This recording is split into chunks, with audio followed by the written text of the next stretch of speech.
puji Tuhan, Bapak Ibu Saudara yang dikasihi Tuhan. Pagi hari ini saya akan sharing dengan saudara. Saya berbagi sebuah pengajaran firman Allah yang saya berikan judul ketaatan, saudara ya. Kita sering belajar firman Allah tentang tema ketaatan. Bahkan mungkin seingat saya sudah beberapa kali saudara ya mengajarkan di ayat yang sama ini. Roma 1 ayat yang ke-5. Kita pernah belajar dari ayat tentang ketaatan. Tapi pagi ini Tuhan dorong saya kembali untuk sampaikan firman dari ayat yang sama tentang ketaatan. Langsung saja barangkali ya kita lihat dalam Roma 1 ayat yang ke-5 sampai 6. Tetapi pagi ini kita baca ayat yang ke-5 saja ya. Nanti tolong di rumah PR buat saudara ayat yang ke-6 sekaligus baca untuk melengkapi ayat yang ke-5. Tapi pagi ini kita singkatkan saja pembacaan ayat di ayat yang ke-5 ya. Mari Bapak Ibu Saudara kita sama-sama baca Roma 1 ayat yang ke-5, 1, 2, dan 3. Dengan perantaraannya kami menerima kasih karunia dan jabatan rasul untuk menuntun semua bangsa supaya mereka percaya dan taat kepada namanya. Kenapa kita perlu belajar tentang ketaatan? Sadarkah saudara bahwa ternyata ada banyak di antara orang Kristen, ada di antara orang yang percaya, ya paradigmanya dia, pemahaman dia tentang yang namanya ketaatan itu kurang tepat begitu saudara ya. Dan ini perlu diluruskan, ketaatan seperti apa gitu. Nah, ketika kita membaca atau ketika saya membaca Roma 1 ayat yang ke-5, perhatikan saya baca ulang ya. Lihat ini ayat di screen saudara. Dengan perantaraannya, nyanya huruf besar berarti dengan perantaraan Yesus.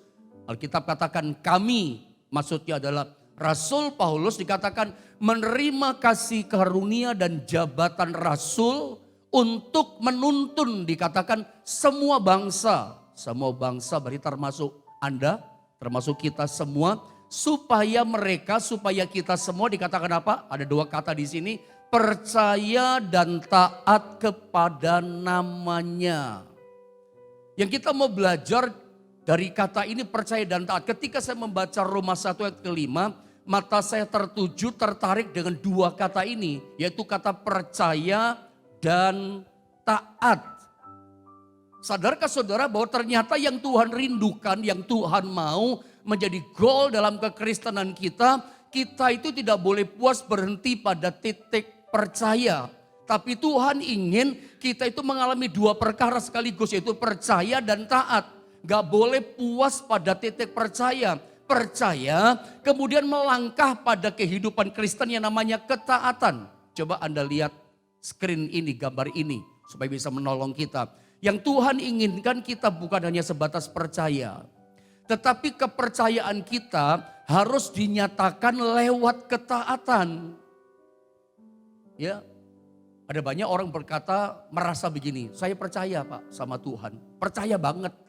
Saya mau ingatkan, kepercayaan kita itu mesti dinampakkan.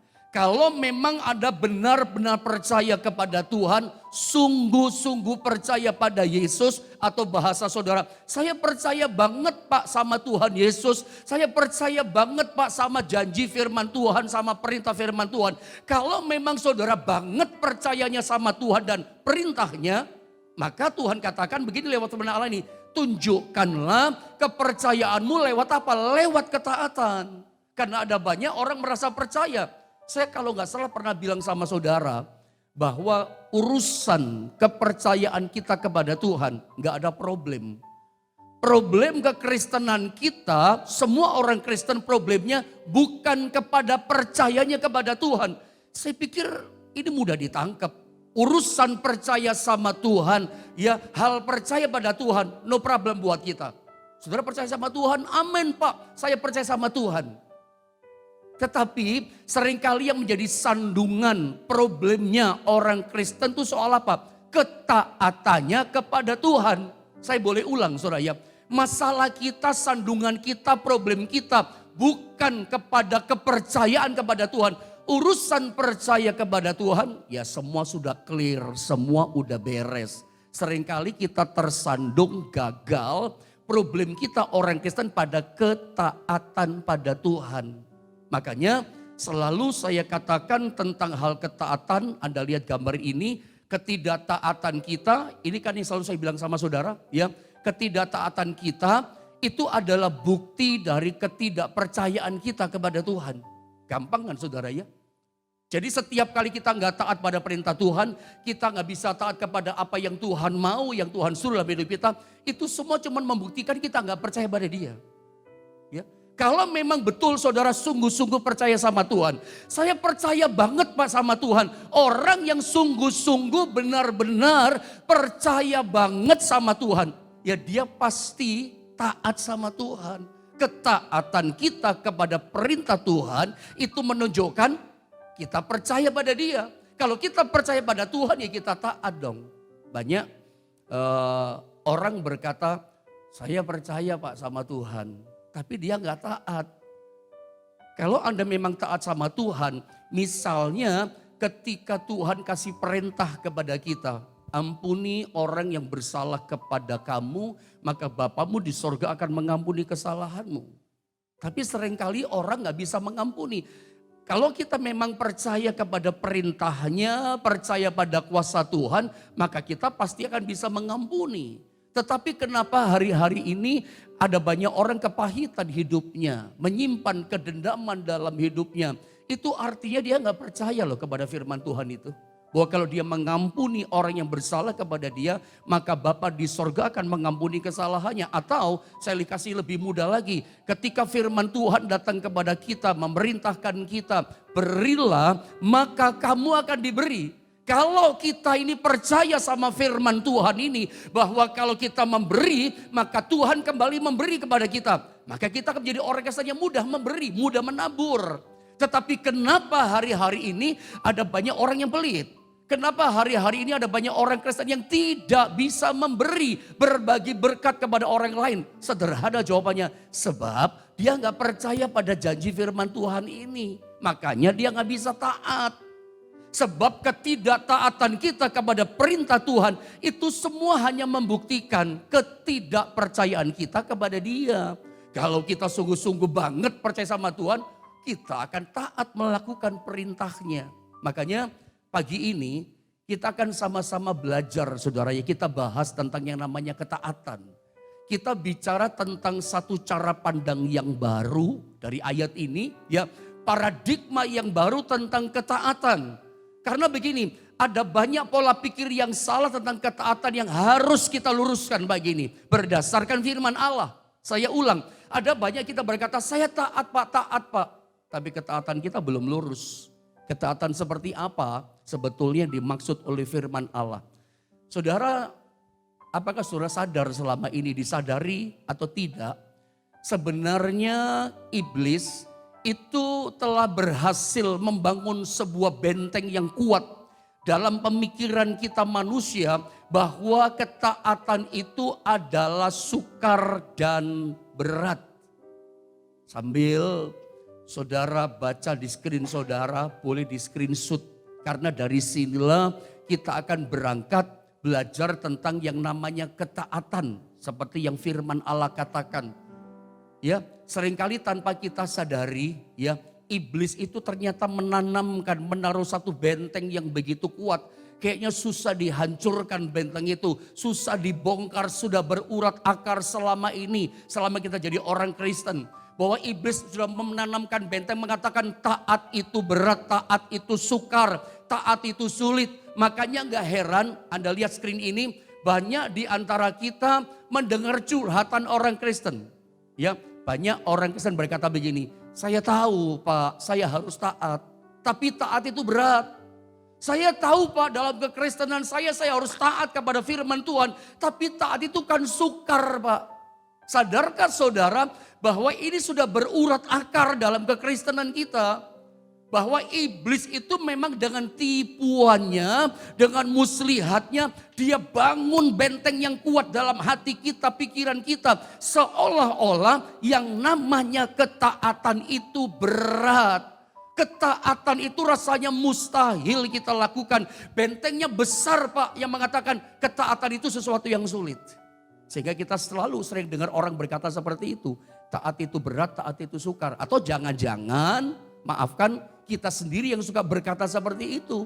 Lewat mulut kita, saya pengen taat loh Pak, tapi taat berat. Saya pengen mengampuni loh Pak, tapi susah.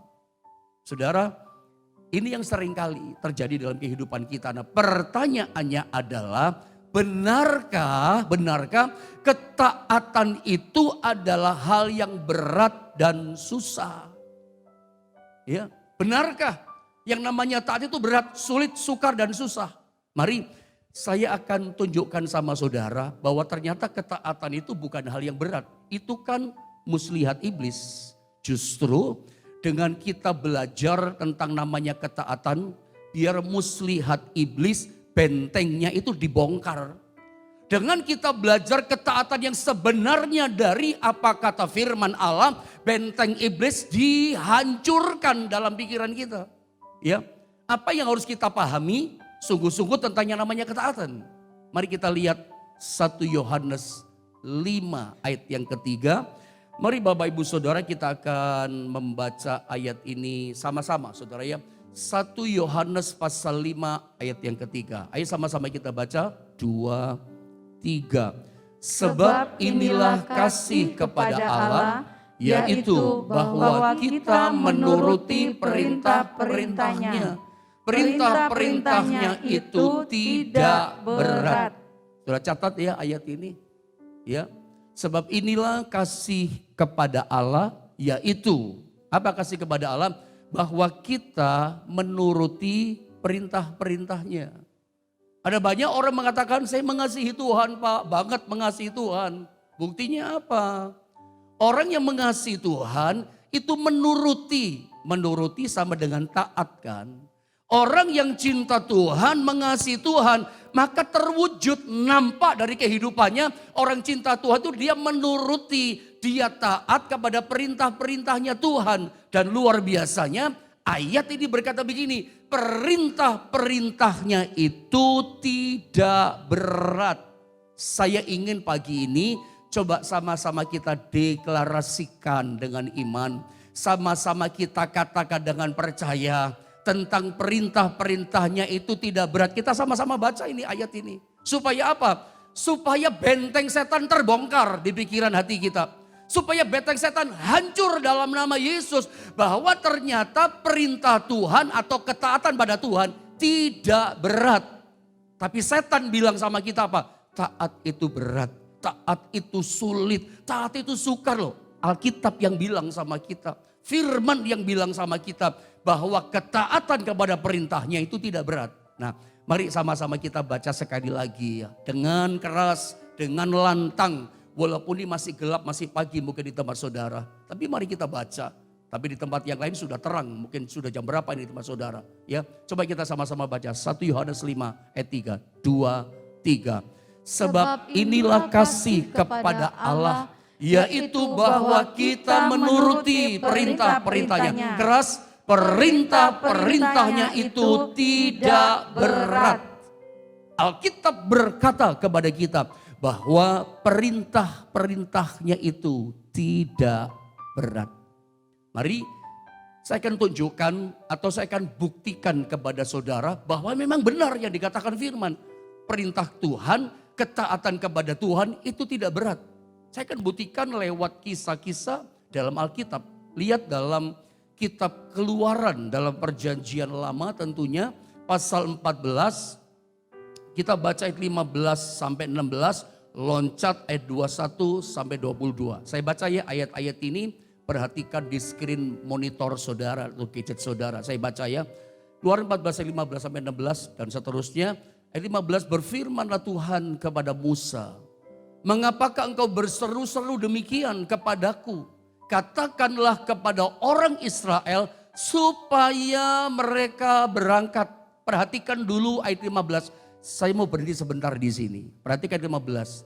Firman Tuhan datang kepada Musa. Mungkin saya cerita latar belakang sedikit ya. Jadi begitu bangsa Israel, Tuhan tolong lewat Nabi Musa keluar dari tanah Mesir. Dibebaskan dari tanah perbudakan dari tanah Mesir. Nah singkat kata mereka keluar dari tanah Mesir. Begitu keluar rupanya Raja Fir'aun gak rela gitu. Israel kok enak udah dibebaskan walaupun itu gara-gara omongannya kan. Tapi dia gak rela. Makanya Fir'aun bersama dengan prajurit-prajurit yang jumlahnya begitu banyak. Pasukan berjalan kaki, pasukan dengan kereta berkuda yang jumlahnya begitu banyak kata Alkitab. Kejar kembali rombongan Israel yang dipimpin Musa yang baru keluar dari tanah Mesir. Dikejar dengan kereta perang. Hampir nyampe, hampir bisa mengejar. Karena pada waktu itu singkat katanya begini. Israel di bawah pimpinan Musa udah terpojok. Iya di Pihahirat itu ya, Anda tahu cerita itu. Di depan mereka terbentang laut Teberau yang tidak bisa diseberangi. Sementara di belakang mereka Fir'aun dengan prajuritnya yang siap membinasakan mereka. Kanan kiri mereka gunung dan padang gurun. Gak ada jalan keluar. Ke depan kagak bisa, mundur gak bisa, kanan kiri pun gak bisa. Akan tersesat di padang gurun. Pada waktu itu gunung dan padang gurun. Maka di saat yang terdesak, masalah yang besar, gak ada jalan keluar. Singkat kata umat Israel plus Musa menghadapi masalah yang buntu. Anda lihat apa yang dilakukan oleh Musa ketika menghadapi masalah yang buntu. Lihat saya baca di 15. Saya ulang ya.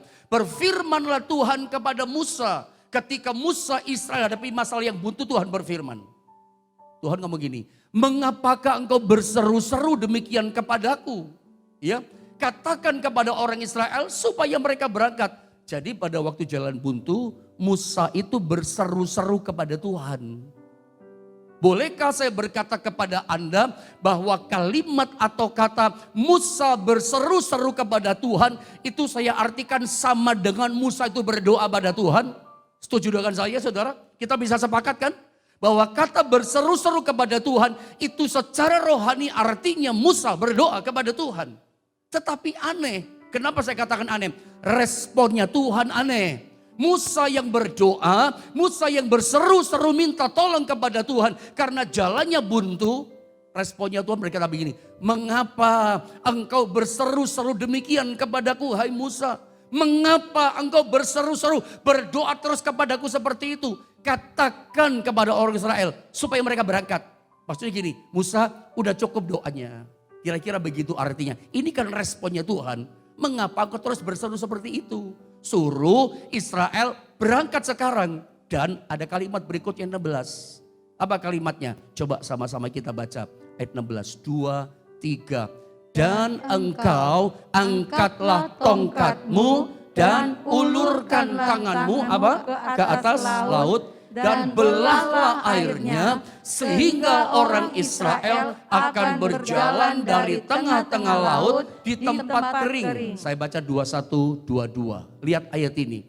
Lalu Musa mengulurkan tangannya ke atas laut dengan tongkat tadi yang diangkat ayat 16. Dan semalam-malaman itu perhatikan Tuhan menguakkan air laut dengan perantaraan angin timur yang keras membuat laut itu menjadi tanah kering. Maka terbelahlah air itu, ayat 22, demikianlah orang Israel berjalan dari tengah-tengah laut di tempat kering sedang di kiri dan di kanan mereka. Air itu sebagai tembok bagi mereka. Ini menarik. Musa yang berseru-seru berdoa kepada Tuhan. Tuhan katakan, mengapa engkau berseru-seru demikian Musa? Sekarang suruh Israel berangkat. Bahkan yang 16, sekarang angkat tongkatmu Musa. Anda bisa nangkap sesuatu enggak? Tadi kan saya katakan sama saudara, kekristenan itu enggak cukup hanya percaya. Taat yang Tuhan mau. Ya, hari itu Tuhan berkata sama Musa, Musa udah berhenti dulu doanya, selesai dulu. Sekarang bertindak, sekarang belajar taat. Suruh berangkat Israel, suruh melangkah. Dimulai dengan apa? Angkat tongkatmu. Cobalah Anda lihat ayat 16. Ya, Tuhan berkata angkat tongkatmu. Dan engkau angkatlah tongkatmu dan ulurkanlah tanganmu ke atas laut. Angkat tongkatmu.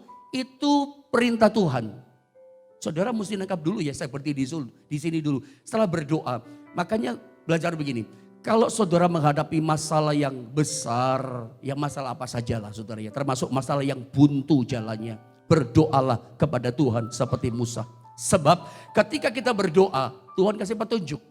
Ketika kita berdoa, akan datang perintah Tuhan kepada kita apa yang harus kita lakukan. directionnya, tuntunannya Tuhan itu datang sama kita. Nah, ketika directionnya dikasih petunjuk sama kita, tuntunan firman-Nya datang, lakukan. Jadi sebetulnya dalam hidup kekristenan kita tidak cukup hanya berdoa. Saya ada mesti tangkap ya, saya mengatakan hal ini bukan sedang mengecilkan kuasa doa. Ya, saya sedang tidak mengajarkan sesuatu yang salah. Saya percaya bahwa doa orang benar itu sangat besar kuasanya. Sudah bisa berkata amin?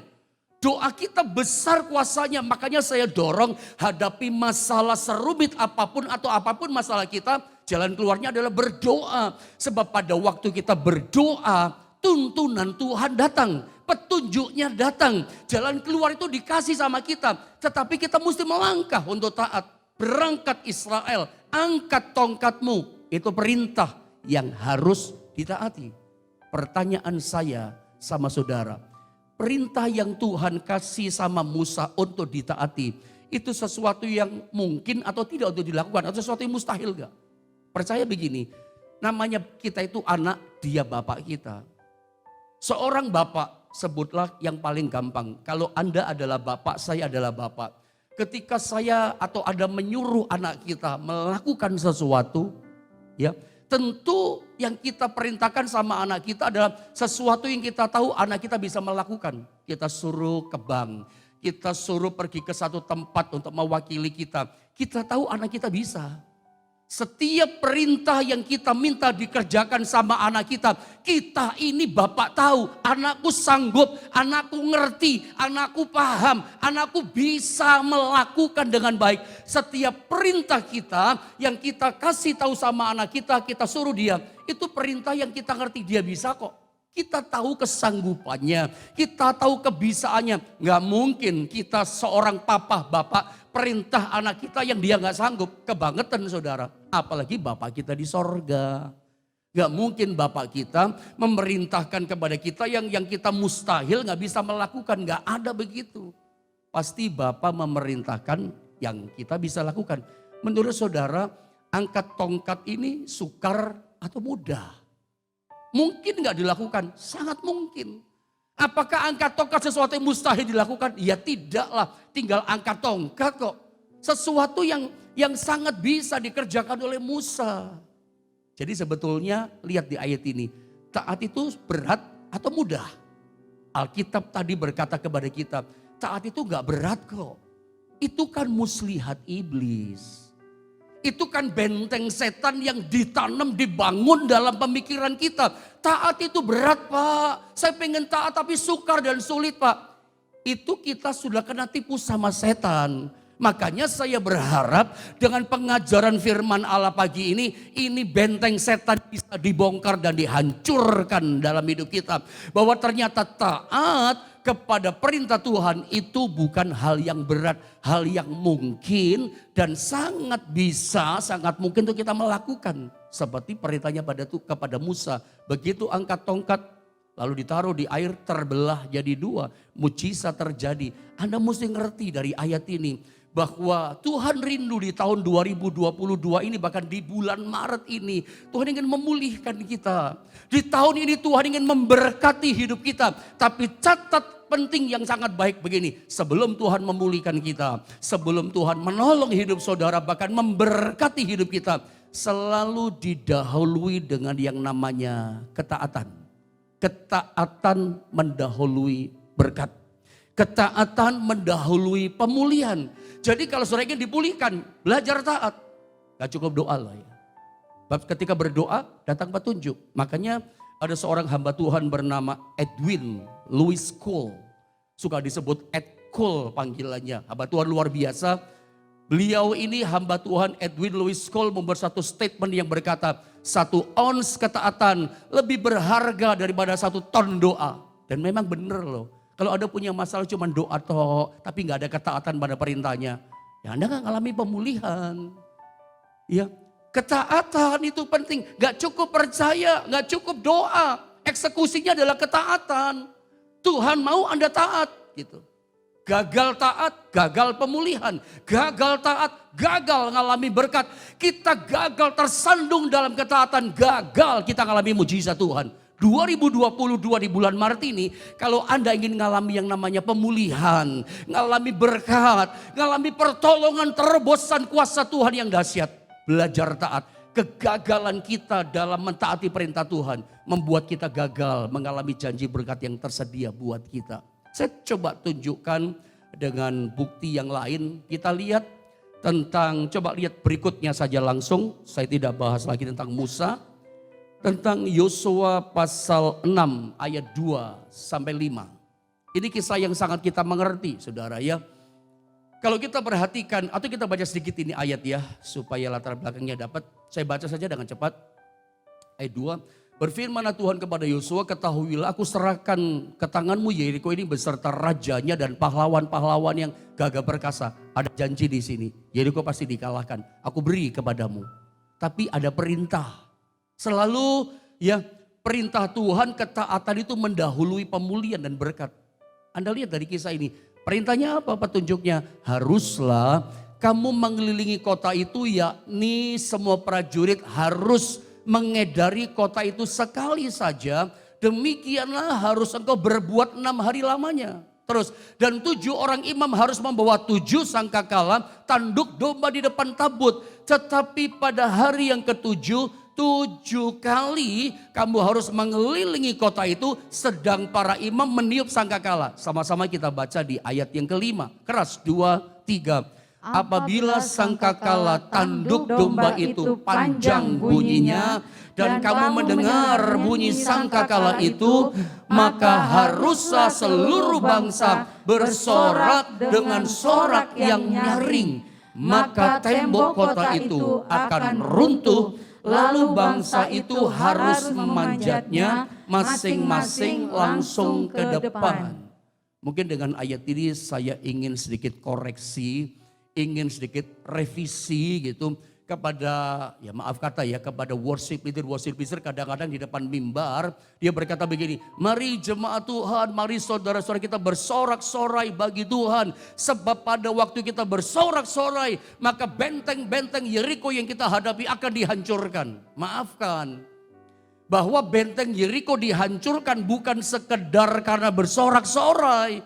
Ayat ini bilang kepada kita, karena mereka taat kepada petunjuk Tuhan, kepada perintah Tuhan. Yang Tuhan perintahkan apa? 2 hal ya. Selama 6 hari 1 kali saja kelilingi tembok Yeriko. Saya mau tanya, 6 hari, setiap hari cuma 1 kali saja. Apakah perintah ini berat? Keliling saja jalan. Apakah perintah ini sesuatu yang mustahil gak mungkin dilakukan? Sangat mungkin.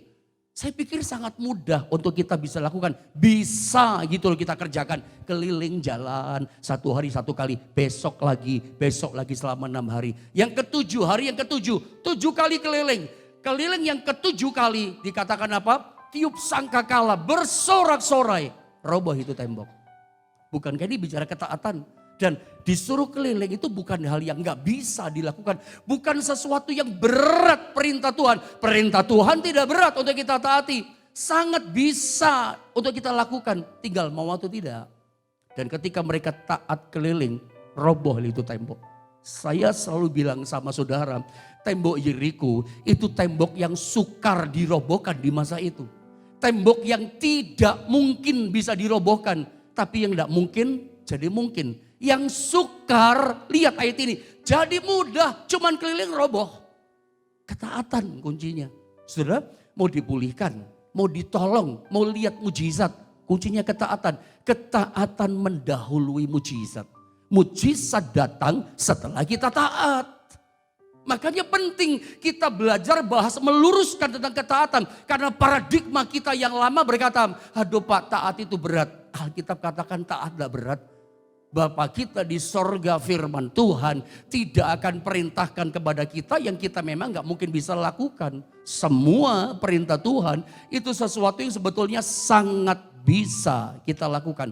Bukti yang terakhir saya kasih sama saudara, lihat kisah ini saudara ya.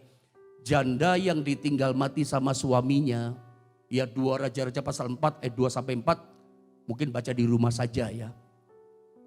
Suaminya yang mati bukan meninggalkan harta kekayaan, warisan yang banyak, tapi warisannya utang. Gak bisa bayar, ini janda si istrinya. Datang minta tolong kepada Elisa. Lalu Elisa berkata, pergilah mintalah bejana dari luar. Ya pinjam maksudnya. Daripada segala tetanggamu bejana-bejana yang kosong. Tapi jangan terlalu sedikit. Kalau terlalu sedikit bejananya gak bisa bayar hutang dia. Sebanyak-banyaknya. Lalu kemudian masuklah. Ini kan perintah kan. Pinjam bejana yang kosong. Jangan terlalu sedikit. Bisa kan dilakukan? Bisa datang sama tetangga. Kemudian masuklah, tutuplah pintu, sesudah engkau dan anak-anakmu masuk, lalu tuanglah minyak itu ke dalam segala bejana, mana yang penuh angkatlah. Ini perintah yang bisa dibuatkan, minyaknya punya sedikit kok. Tuhan kasih perintah yang ada pada kita, yang bisa dan mampu kita kerjakan. Tuang, tinggal tuang. Pertanyaannya, kapan minyak berhenti? Ketika bejana kosong itu habis. Ya, tetapi intinya, mujizat nanti minyaknya limpah datang sama Elisa. Apa yang harus aku perbuat, petunjuk apa lagi? Jual itu minyak, hasil jual bayar hutangmu, kamu hiduplah dari sisanya yang ada. Bisa hidup saudara ya. Ada lihat kapan kelimpahan terjadi? Ketika dia taat, setiap perintahnya dia taat. Saya percaya setiap hari dengan datangnya firman Tuhan pada kita. Itu perintah Tuhan, taati. Setiap petunjuk Tuhan taati, setiap kita taat, di balik ketaatan ada mujizat, ada pemulihan, ada berkat, ada pertolongan, ada terobosan ilahi, ada perkara yang dahsyat Tuhan kerjakan dalam hidup kita. Bahwa ternyata ketaatan mendahului mujizat. Mari kita sama-sama berdoa kepada Tuhan.